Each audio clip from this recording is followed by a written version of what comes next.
Well, listen, we've gathered here this morning, and I want to share a few thoughts with you, but just as importantly, if not more importantly, I want you to hear from Samantha and Don Moore, who can speak very categorically about the problem that has plagued this country for years and years. It's not something that just occurred in the middle of this economic crisis, and it has to do with credit cards. And it's something I've been on the case for literally 2 decades, and have not been terribly successful, quite frankly, because of the power of the banking industry in so many of these areas, particularly in credit cards. But lately, because of the circumstances we're in the nation, obviously with unemployment rates, with people in foreclosure, with people losing retirements, relying on credit cards has become more commonplace as people try to survive during these difficult days.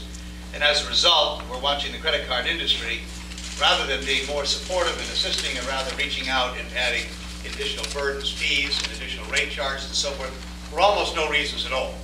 And I think because maybe the circumstances we're in, we have a better chance in the coming days to actually get some reform of how the credit card industry works. And today we want to highlight that interest and concern. I hope that isn't my cell phone. That's someone else is going. So I want to share a few thoughts with you about all of this, if I can, and then, as I say, turn to our guests who are here with us today. So I thank all of you for coming today. I want to particularly thank the Attorney General. Bob Duff was going to be with us, the Senate Chair of the Banking Committee in the state legislature. And Ryan Berry, I think, is on his way and going to try and be here with us as well. So they'll be coming along. And this is a series of conversations we're going to have in what I'm calling Connecticut Banking on Change, the strengthening of our credit card protections and other related issues.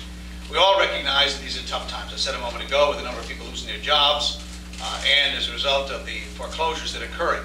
I've invited the people who have been victimized in foreclosures in our state, small business owners and experts from our world-class universities down to Washington to testify before Congress. Over the last 26 months, we've had 82 hearings and meetings and discussions about the foreclosure crisis, credit card industry, and the like.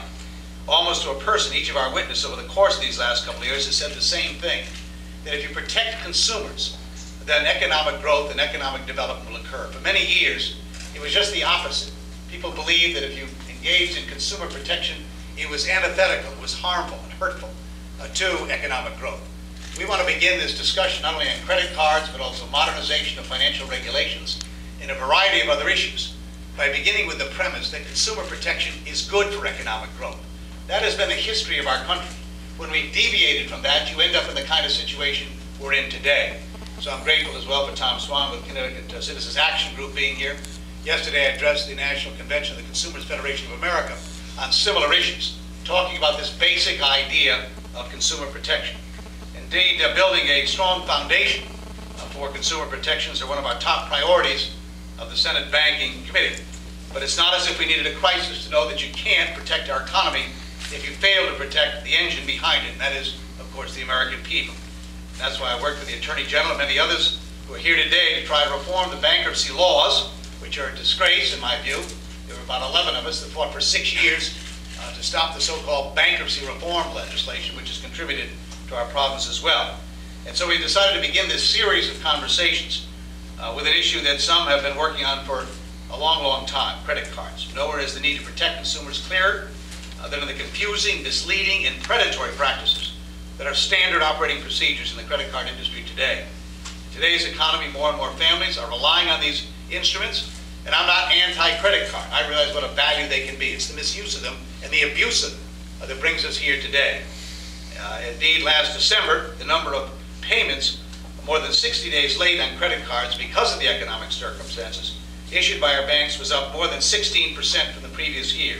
At the same time, credit card issuers and banks have increasingly turned to abusive and deceptive practices that are responsible for a 10-fold increase in the penalty fees customers have been charged just over the last decade. $17 billion have been collected in these fees and increases in charges. Let me give you a few examples of the practices we're talking about.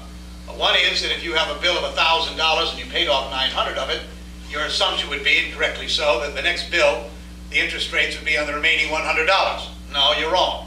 They continue to charge the interest on all $1,000 until the entire amount is paid off. That is abusive, that is deceptive, and that is wrong.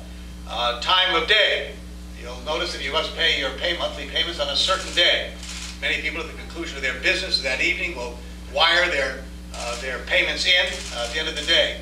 What you fail to understand is a certain hour within that day, which isn't always reported. So if you fail to report by 10 a.m. that day, that is a late payment. You're going to be charged those additional fees because of the few hours late, Your Honor, as if you were, in fact, days late. This is wrong. The universal default is the one that we'll be talking about in a minute with Samantha Moore. But this is one where you may have been behind in a telephone bill, a utility bill. You've been current in your credit card obligations, on time, even at the right hour of the day. But because you're a day or a week behind in some other bill you may be facing here, that is used as an opportunity to increase the fees or the interest charges on your credit card, having no correlation whatsoever, but yet allowed to raise those rates. I've written what we call the Credit Card Accountability, Responsibility, and Disclosure Act. The acronym, you'll get it, it's called the CARD Act. We thought that would be a way for people to remember it. It prevents issuers from changing the terms of a credit card contract before the term is up. It protects the rights of financially responsible credit card users, and so that the credit card company, delayed crediting your credit payment, you won't be charged for their mistake. And perhaps most importantly, it prevents universal default, and something that will really drive consumers absolutely to the wall. When you read all of the instructions that go on 4 pages in print that almost require that you have a magnifying glass to read them, at the end of it, it announces any time, any reason, increases in interest rates and terms. Sort of just completely undermining all of the instructions that you've received as part of your decision to do business with that company. Again, these practices are wrong and they're unfair, and I'm determined as chairman of that committee, and I think with the support of many of our committee in the Senate, to be able to pass this legislation, hopefully in the coming days. Companies lure people into financial arrangements that are deceptive, abusive, and predatory. It only means mountains of debt for families, bankruptcy and financial ruin for far too many, and as in the housing crisis showed, it can also prove catastrophic for our economy. So that's what draws us here today, and I'm very grateful again to the Attorney General for Tom Swan, who's been very active on these issues, obviously part of the Citizens Action Group, and for Samantha to be willing to stand up and talk about these issues. I walked in, I said to her, I really admire your courage to personally get up. She said, forget the courage, I'm angry about all of this. So Samantha, thank you for being here. Don, we thank you as well. Her husband has joined us. And then we'll turn to our other witness.